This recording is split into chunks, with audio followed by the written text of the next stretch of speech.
존경하고 사랑하는 우리 구독자 여러분 반갑습니다. 여러분의 천만 라디오 천회장입니다. 이제 저녁 시간, 이제 늦은 시간이고요. 이제 여러분 저녁 맛있게 드셨고 이제 편안하게 쉬시면서 하루를 마무리하셨으면 좋겠습니다. 오늘 코스피, 코스닥이 상당히 안 좋고 또 환율도 안 좋아요. 그 전반적으로 경기 상황이 안 좋다는 거겠죠. 뭐 우리만 그러겠습니까? 전 세계적으로 다 안 좋아요. 그러다 보니까 영향을 받아가지고 특히 우리 한국만 유독 실이 좀 많이 떨어지는 것 같습니다. 제가 얘기했지 않습니까? 코스피, 코스닥은 거의 뭐 외국인들의 ATM 역할을 하는 것 같아요. 그러다 보니까 지금 외인들이 상황이 안 좋을 때는 싹 팔아치고 나왔다가 다시 상황이 좀 다시 또 싹 들어와요. 응? 나갔다가 들어왔다, 나갔다 들어왔다. 뭐 그렇게 이해하시면 될 것 같습니다.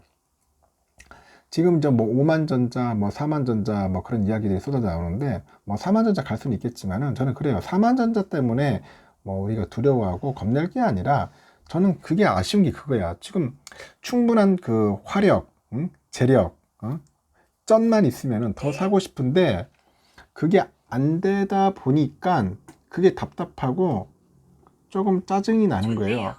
짜증이 나는 겁니다. 좋네요 하는 거예요, 갑자기. 그래서 그게 답답한 거야. 더 살 수 사고 싶은데 그걸 못 사는 거야. 그게 아쉽기만 합니다. 아쉽기만 하고. 제가 얘기를 했을 거예요. 저는 처음부터 방송할 때부터 제가 왜 천만입니까? 천만이 뭐예요? 결국은 우리 삼성전자 주가가 이제 1,000만 원 되는 그 선까지 가자는 거예요. 1,000만 원. 1,000만 원으로 하면 액면분을 하면은 20만 전자예요. 20만 전자. 그래서 제 목표가 결국 그거예요. 뭐 10년 이상 20만 전자가 될 때까지 제가 방송만 해보겠다. 끝까지 가겠다. 그 생각으로 뭐 조금씩 꾸준히 사모하고 이제 지나가는 겁니다. 저는 뭐 왕창 살 수 있을 만큼 제가 무슨 형편이 뭐 풍부한 사람도 아니고 저도 솔직히 여러분처럼 땀 흘리면서 고생해가지고 한 주 한 주씩 모아야 돼요. 그래서 시간이 아직 많이 남아 있어. 응? 많이 남아 있고 제 이야기처럼 천만이 20년, 이제 20년, 죄송합니다. 20년이 아니고 천만이 20만 원, 주가 20만 원 될 때까지 그 간다는 그 생각으로 제가 이렇게 가는 겁니다. 좀 지겹고 어렵겠죠. 근데 저는 그 지겹고 어려운 것을 그렇게 나쁘게 생각하지도 않고 어렵게 생각하지도 않아요. 응? 이 기나긴 시간을 어렵게 생각하지 않습니다. 왜냐? 그거 하나는 자신 있어요, 여러분. 저는 뭔가 진득하게, 말 그대로 엉덩이에 그냥 곰팡이 필 정도로 진득하게 갈 수 있어요. 기다릴 수 있어요. 기다릴 수 있으니까 그 자신감 때문에 하는 겁니다. 제가 무슨 뭐 주가 차트를 봐가지고 뭐 정밀하게 분석을 해서 여러분들한테 이때 사야 합니다. 뭐 매수를 해야 합니다. 근데 그런 건 못해요. 맞출 수도 없고 그런 능력도 안 됩니다. 안 되기 때문에 여러분들 얘기를 하는 거 아닙니까? 주가 차트 분석이 지금 의미도 없고 그거 맞춘 사람 몇 명이나 있겠어요? 지금 애널이니 우리 다 안 맞잖아. 못 맞추냐? 왜냐? 그때마다 상황이 계속 변수가 생기는 거야. 뭐 코로나가 올 줄 알았어요. 전쟁이 터질 줄 알았어요. 또 갑작스럽게 금리 인상을 해가지고 자이언트 스텝이 올 줄 알았어. 중국의 그 코로나 봉쇄가 또 올 줄 알았는지 아무도 모르잖아. 앞에 미래도 마찬가지야. 앞날의 미래도 아무도 몰라. 어떻게 될지 몰라. 몰라요. 모릅니다. 그렇다고 해서 뭐 마냥 투자 안 할 수는 없지 않습니까? 투자를 안 할 수 없기 때문에 그래서 제가 제일 좋아하는 기업, 1등 기업, 근본이 좋고 믿음직하고 신뢰 있고 최고의 기업 찾다 보니까 삼성전자 좋아하게 돼가지고 삼성만 주구장창 파고 있는 겁니다. 지금 1년 6개월째 파고 있고 앞으로 최소한 뭐 10년 한다고 했으니까 그때까지 가고 20만 전자, 1,000만 전자까지 가는 그 순간을 할 거예요. 그때 되면 1,000만 원 뭐 도착하면은 이제 별 의미가 없어. 방송은 의미가 없는 거야. 1,000만 도착 목표 달성이기 때문에 그때는 아웃이겠죠. 그런 생각을 하는 거예요. 지금 뭐 5만, 4만 원 그게 뭐가 뭐 제가 저한테 뭐가 두렵고 뭐 무섭겠습니까? 아무것도 아니지. 단지 이때 좀 더 저렴하게 모으고 싶은데 모으지 못하는 걸 짜증스럽게 생각하고 답답할 뿐인 거죠. 총알의 한계. 그것 때문에 그런 거예요. 근데 여러분들은 모르겠어요. 저와 생각이 동일한 분도 있고 저랑 반대인 분도 있을 겁니다. 그리고 투자하면서 남 탓할 거 하나도 없어요. 그냥 본인 스스로의 결정, 소신대로 하면 돼. 맨날 보면은 남 탓하고 있고 욕이나 하고 있고 언제까지 그렇게 살 겁니까? 응? 그러니까 자기 주도 학습이 아니라 자기 주도 투자가 돼요. 투자. 응? 자기 소신대로 하시면 돼요. 지금이라도 삼성전자 힘들면은 빨리 손실내고 나가든지 손절하고 나가든지 해야 돼요. 그렇게 괴롭고 어려운데 뭐로 남아있습니까? 앞으로 내가 볼 땐 좀 더 빠질 수도 있는데, 응? 좀 빠질 수 있어요, 여러분. 하다가 말 그대로 우선주 같은 경우는 4만 전주 갔다가 다시 또 올라갈 수 있겠지만은 이 4만 전주 가는 기간이 좀 길 수 있어요. 이 긴 기간, 예를 들어서 뭐 한 1년에서 2년 가면은 여러분들 버틸 수 있겠어요? 본인은 버텨요. 가면 돼. 근데 이걸 못 버티는 분들이 많아. 이런 분들은 차라리 현명하게 잘 선택을 해보세요. 제가 또 팔으라 말라 하는 게 아니라 잘 생각해 보세요. 내가 진짜 이거 가지고 가야 할지 말아야 할지 심사숙고해가지고 결정하시라는 거예요. 응? 여기까지는 제가 꼭 말씀드리고 싶었어요. 일단은 지금 국내 증시가 이제 하락 마감을 했고 오늘 또다시 새로 썼어요. 또 연저점 새로 썼고 코스피 코스닥 지수 모두 상승 출발했는데 장중에 등락을 반복을 하더라고. 계속 반복하면서 거의 롤러코스터 장세를 나타냈죠. 개인들 또 외국인 그 투자자들은 그 수급 불안 때문에 이제 그 시장의 변동성이 커지는 상인 것으로 이제 풀이돼 가지고 이제 팔았어.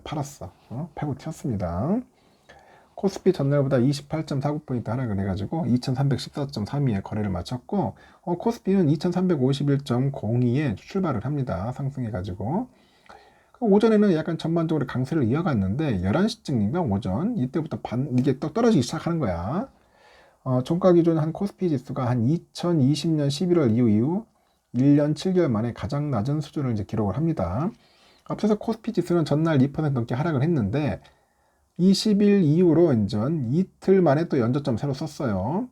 이달 들어서 코스피 지수는 인플레이션에 따른 그 금리 상승 아주 중요하죠. 이 경기 침체 우려, 한국의 높은 수출 의존도, 뭐 수급 불안 이런 것들이 막 얽히고 설키고 하다 보니까 결국은 어쩔 수 없어 주가 빠질 수밖에 없는 거예요. 응?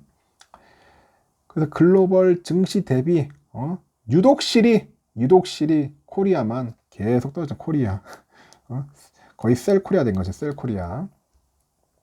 외국인의 셀코리아는 계속되더라. 코스피는 그 개인들도 팔았어요. 6,717억 정도.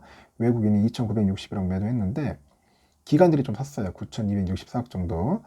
외국인은 17일부터 이날까지 5거래일 연속 순매도했고 이달 들어서 외국인이 5조 원이 넘는 주식을 팔아치웁니다. 미국 증시가 이제 경기에 대한 그 불안감에 하락 마감한 점이 결국 국내 시장에 부담이 된 것 같고 이제 모건 스탠리가 마이크론 실적 컨센이 과도하다는 평가로 전망치를 하향 조정을 했습니다. 하향 조정했고 이 반도체 업종 중심으로 해보니까 외국인들의 매물이 쏟아지는 거야. 그 지수 하방 압력을 키웠다 그렇게 분석들을 하고 있어요. 그리고 미국 뉴욕 증시는 보니까 그 제롬 파월의 그 연방준비제도 의장이 금리 인상 의지를 거듭 밝혔어요. 그래서 나란히 하락한 겁니다. 다우도 떨어지고 S&P도 빠지고 나스닥도 빠지고 조금씩 빠졌어요. 전날 파월 의장이 물가가 연준 목표치죠. 한 2%로 둔화한다는 그 증거가 나타나기 전까지는 금리를 계속 인상할 거다. 이렇게 언급을 하더라고요. 그 연준이 15일 기준금리를 한 번에 0.75%포인트 올리는 자이언트 스텝을 단행한 지 한 일주일 만에 나온 발언이어서 시장의 투자 심리가 얼어붙은 거예요. 코스피 상위 종목들은 뭐 안 좋았어요. 하이닉스 많이 빠졌죠. 한 2.17% 빠졌고 삼성전자도 뭐 57,400원에 거래를 마쳤고 하이닉스가 우리가 8만원대까지 가더라고. 그럼 더 빠질 것 같아요. 지금 85,000원까지도 내려가지 않겠나 전 개인적으로 생각을 하고 있어요. 장중에 주가는 56,800원까지 쭉 빠지다가 삼성 52주 신적 감아 찍고 네이버도 오늘은 이상하게 올랐어. 네이버가 한 2% 정도, 기아도 한 1% 정도 올랐고 코스닥은 한 32.58포인트 정도 이제 하락해서 714.38 이렇게 마감을 했습니다. 코스닥도 747.49에 상승 출발했는데 오전에는 조금 오를 듯 하더니 오후 들어서 계속 막 미끄럼틀 타고 내려가는 거예요. 지금 보니까 코스닥도 2020년 6월 15일 이후로 최저치예요. 그때가 한 693이었나 할 겁니다. 그래서 코스닥에서도 외국인들이 좀 샀어요. 일단은 726을 순매수했는데 개인하고 기관들이 이제 팔더라. 개인들이 좀 많이 팔았습니다. 개장 직후에 순매수에 나섰는데 개인들이 장중에 이제 순매도로 전환을 하더라고요. 코스닥 시총 상위 10개 종목 보니까 2차 전지 섹터가 완전 낙폭이 컸습니다. 그래서 에코프로비엠, 뭐 LNF가 많이 빠졌더라고요. 한 10% 가까이 빠졌고, 첨보도 한 4.8% 정도, 카카오게임즈 7.89, 파라비스 2.6% 정도 하락을 합니다. 이상하게 뭐 오늘 알테오젠하고 뭐 셀트리온 헬스케어가 좀 올랐어요. 보니까 이래요. 지금 뭐 외환시장에서도 달러화에 대한 그 원화 환율이 전날보다 한 4.5 정도 올랐다 하더라고요. 1301.8원에 마감을 했다고 합니다. 지금 보니까 환율이 1300원을 웃돈 것은 2009년 7월 14일 이후 13년 만에 13년 만에 처음 있는 일이다. 그렇게 보시면 될 것 같습니다. 이렇듯 코스피 코스닥은 상당히 안 좋았고, 지금 유럽은 어떠냐? 지금 유럽도 뭐 썩 좋지 않다가 이제 좀 슬금슬금 이제 또 올라가기 시작합니다. 쭉 빠졌다가 올라가고 있는데, 현재 영국은 0.36% 정도 상승하고 있어요. 프랑스 한 0.49% 다시 상승하고 있고, 독일은 0.32% 좀 빠지고 있는데, 약간 좀 약간 추세가 약간 올라가는 추세예요. 그렇게 보시면 되겠습니다. 필라델피아 반도체는 새벽에 보니까 좀 빠졌어요. 한 1% 정도 빠졌습니다. 다행이네요. 보니까 3% 빠질까 걱정했는데 그래도 1% 빠져가지고 현재 2619.71. 그래도 예전에 비하면 싸긴 싸다. 한때 3633이니까 거의 1000포인트나 빠진 거야. 1000포인트. 많이 빠졌죠. 많이 빠졌어요. 하여튼 저는 그렇습니다. 있으면은 이 반도체 이거 ETF 왕창 사고 싶어. 없어서 못 사지 뭐.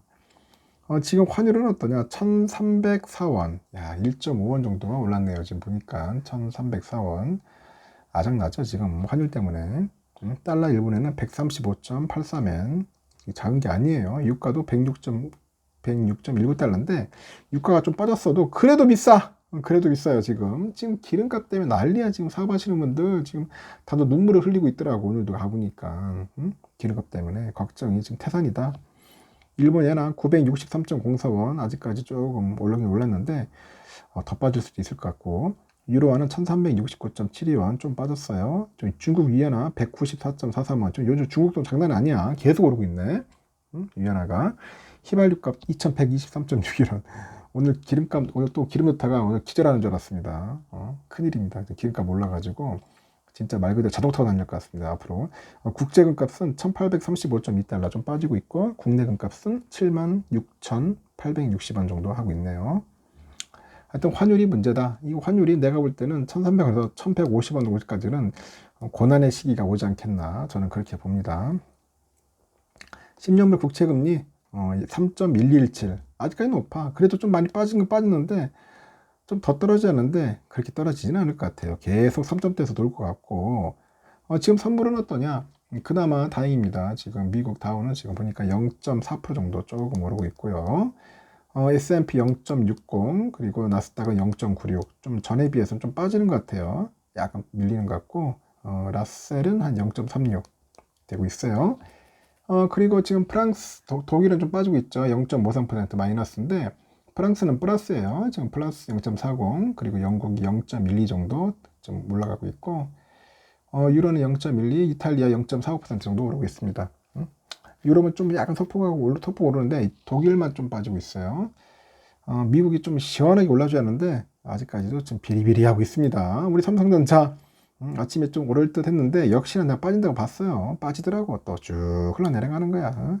외인들이 아직까지 사고 싶은 마음은 없어. 계속 팔고 지금 신용 지금 뭔가 반대매매 나오니까 이 반대매매 세력들 확실하게 작살 내려고 작정을 한 것 같아. 계속 해가지고 지금 털고 있습니다. 그래서 여러분 절대 비트 쓰면 안 돼. 이게 비트 쓰고 하다 보면은 결국 이제 반대매매 물량이 나오면은 이 시장을 교란시켜 버려요. 엉망으로 만든다고. 외인 기관들은 그걸 알아. 아는데 일단 외인들이 그걸 즐기는 것 같습니다. 그래서 삼성전자 아침에 쭉 빠졌다가 다시 또 반등을 했지만은 한 5만 5천 원까지는 좀 빠질 것 같아요. 밀릴 것 같아요. 5만 5천 원까지는. 우선주도 지금 보니까 5만 2,100원까지, 오늘 또 5만 1,700원까지 갔었죠. 5만 원선은 내가 볼 때는 깰 거예요. 얘들 분명 5만 원 깨가지고 한 4만 전자까지는 만들 겁니다. 후반대까지는 어느 정도 상징성 있다가 나중에 이제 상황 보면서 뭐 질금 오르면서 가지 않겠나. 하여튼 최악의 상황은 4만 5천 원까지는 생각해야 할 것 같다. 4만 5천 원까지는 생각해야 한다. 그래서 여러분 지금 많이 사지 말라는 이유가 그런 거예요. 한꺼번에 사지 말고 좀 넓게 길게 인터벌 좀 둬가지고 조금씩 하든지, 아니면은 이것도 싫고 저것도 싫고 하면은 막 기다리면 돼. 근데 기다리는 것도 이게 쉬운 게 아니라는 거죠. 천회장 같은 스타일은 기다릴 수 있어. 뭐 떠나간 애인 기다리듯이 기다리면 되는데 이게 안 돼. 보면은 여러분 쉬운 것 같죠? 절대 안 됩니다. 그냥 제 영상 들으면서 저랑 같이 그냥 시간을 극복하는 분들은 괜찮은데, 이거 감각을 잃거나 페이스를 놓치면 힘들어요. 자신 있으면 하시면 됩니다. 자신 있으면 하시고, 제가 전에도 언급했듯이 20만 전자 올 때까지는 뭐 죽이 됐든 밥이 됐든 간에 가는 겁니다. 저는 갑니다. 거기에 대해서 뭐 4만 전자, 3만 전자 뭐 오든지 말든지 신경도 안 씁니다. 뭐 계좌가 녹아내리든 말든 간에 그게 뭐가 중요한 거예요. 그냥 수량이나 계속 모으겠습니다. 여기까지 하겠습니다. 편히 쉬시고 내일 아침에 또 뵙도록 하겠습니다. 여러분 굿나잇.